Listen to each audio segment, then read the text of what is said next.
Bonjour à tous, bonjour Jean-Vincent Placé. Bonjour. Il n'y a pas eu d'accord définitif sur la Grèce hier à Bruxelles, mais ça semble dans la bonne voie.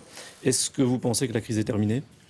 La crise, non, parce que les sujets qui concernent la Grèce sont des éléments durables, et d'ailleurs pas seulement depuis quelques années, mais depuis bien longtemps. Et ce qui est essentiel avec la Grèce, c'est l'idée européenne. On connaissait déjà les difficultés d'économie grecque qui sont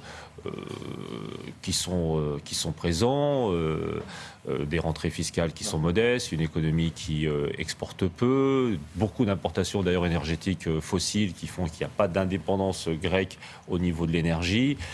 Un État qui est peu efficace et Alors, il y a aussi... eu des concessions grecques, notamment sur la TVA, notamment sur les retraites. Oui. Est-ce que c'est suffisant ? A priori, on va voir dans les jours qui viennent, parce que tout le monde cherche un accord. Et je crois que ce qui était important... Les important... Allemands disent que c'est loin d'être suffisant, qu'il faut encore beaucoup d'efforts. Est-ce qu'ils ne mettent pas un peu trop la pression ? Je crois que ce qui a été fait depuis 4-5 ans de pressurer les Grecs ainsi, on voit bien que ça n'a pas marché. On a réduit les pensions, on a réduit les salaires, on a réduit tous les transferts sociaux. Et puis aujourd'hui, on voit que la croissance grecque n'est pas là. Au contraire, ils ont perdu près d'un quart de leur PIB.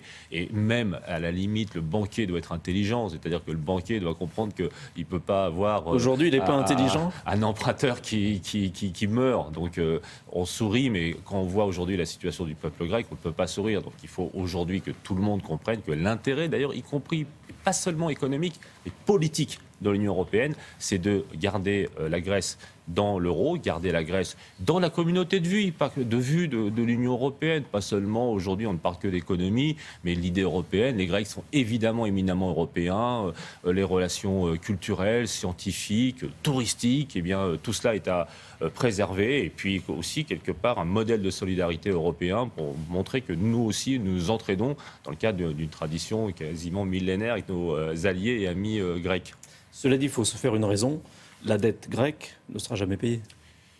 Il faut qu'ils fassent des efforts aussi. C'est-à-dire que là, justement, vous disiez des avancées sur la TVA, aussi des suppressions de niches fiscales. On connaît aussi le problème de l'évasion fiscale. Même, ce qu'ils doivent. Ils doivent faire. Jamais, c'est impossible. Ils doivent faire des efforts. Donc il y a un des gros sujets. Ils doivent payer l'intégralité de leur dette. Moi, je pense qu'à un moment, lorsqu'on arrive dans une telle situation de surendettement, il faut que le banquier fasse des efforts. Donc il y ait ce qu'on appelle le haircut, c'est-à-dire qu'on coupe une partie de la dette. Alors, est-ce que c'est un quart, un tiers, 50%, sur quel délai ? Il faut qu'il y ait une négociation de la dette de la part des Grecs, c'est-à-dire qu'on essaie de faire des emprunts plus longs avec des taux plus bas, évidemment. Et puis, évidemment, il faut que celui qui a emprunté paye un petit peu, montre une volonté. Donc, c'est la question du budget primaire qui doit devenir positif. Vous avez vu les débats techniques très complexes sur le 0,75 et le 1%. Eh bien, cela doit se faire dans des délais relativement raisonnables. Et le vrai sujet aussi, c'est la relance de l'économie par l'investissement public peut-être, mais surtout privé. Donc il faut attirer les investisseurs privés en Grèce. Et là, c'est un enjeu qui est bien sûr grec, mais qui est aussi au niveau européen. C'est l'intérêt du plan Juncker, c'est l'intérêt de ce que fait Mario Draghi à la tête de la Banque centrale européenne. Et c'est aussi, je pense, l'intérêt de pouvoir muter une économie, je le disais, notamment tournée vers les énergies fossiles. Eh bien quand même, c'est assez bizarre un exemple très simple, qu'il y ait moins de production solaire en Grèce qu'en Suède. Vous voyez, donc ça permet quand même d'avoir des visions d'une économie moderne, créatrice d'emplois, et puis qui puisse aider directement le portefeuille des Grecs. L'accord qui se profile avec la Grèce, est-ce que c'est pas donner le mauvais exemple aux mauvais élèves, favoriser le mauvais élève et donner finalement de mauvaises idées à d'autres qui pourraient se dire si on ne paye pas, c'est pas grave. C'est effectivement un petit peu ce qu'on entend de la part des gouvernements espagnols, portugais et irlandais, parce qu'ils disent nous on a fait beaucoup d'efforts et les Grecs arrivent à la fin d'une séquence où justement on est en train de réorienter.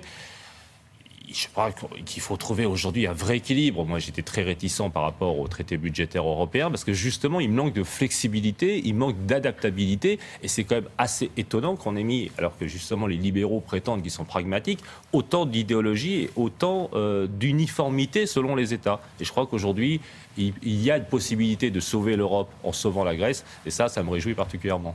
Sur la politique française, dans votre livre qui s'appelle « Pourquoi pas moi ?», on va en parler. Vous dites notamment que l'écologie politique est en train de disparaître parce qu'elle se radicalise. Est-ce que, à quelques mois des régionales où les écologistes vont aller seuls à la bataille, sans les socialistes, ils ne sont pas en train de faire une erreur Mais tragique? l'idée n'est pas de dire que quand on est contre l'écologie qui critique excessivement, qui est toujours dans la contestation de la revendication, il faut qu'il y en ait une.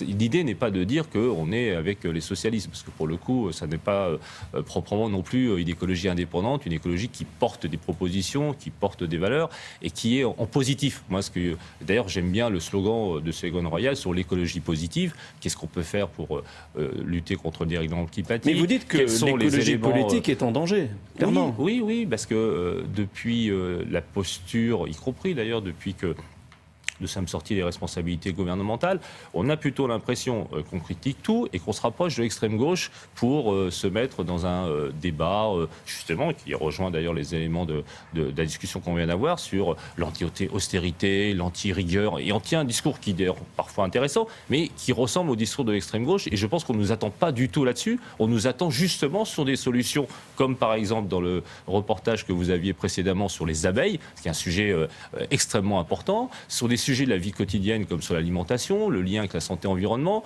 comment avoir une vraie bonne agroécologie pour une alimentation dans notre pays, comment faire en sorte qu'on installe partout des énergies renouvelables avec du photovoltaïque, du solaire, de la géothermie, etc. C'est-à-dire que une écologie qui propose des emplois, qui soit utile pour le pouvoir d'achat des Françaises et des Français et qui se retrouve sur des propositions, et des propositions que l'on fait bien sûr avec le gouvernement, mais surtout avec toutes celles et tous ceux qui veulent parler d'écologie. Et la vision un peu repliée et un peu de nous avons la seule foi révélée et la seule vérité révélée dans l'écologie, je pense que c'est une erreur. Parce que tout à la fois, il faut arrêter l'opposition qui est peu utile aujourd'hui et plutôt passer dans les propositions et dans le constructif. Et puis, il faut arrêter de penser qu'on puisse donner des leçons. Il ne faut pas aller tout seul au régional. Déjà, quand on ne donne pas de leçons à personne, qu'on essaye de travailler avec tout le monde, aujourd'hui, les citoyens, les entrepreneurs, tous ceux qui s'intéressent réellement à la vie quotidienne pour sauver la planète, et puis, effectivement, essayer d'avoir une vision rassembleuse déjà de l'ensemble de la gauche, et puis d'être, y compris, attentif aux centristes. Tout à l'heure, ce soir, je vous fais un peu de pub pour un débat que nous organisons Europe Écologie Les Verts sur le dérèglement climatique, sur la conférence climat. Eh bien, nous avons invité, certes, Claude Barthelone et Pierre Laurent, mais nous avons invité aussi Nathalie Kosciusko-Morizet pour discuter de cela, parce qu'on a besoin aujourd'hui de toutes les bonnes volontés pour sauver la planète. C'est un vrai enjeu. Si, c'est moi.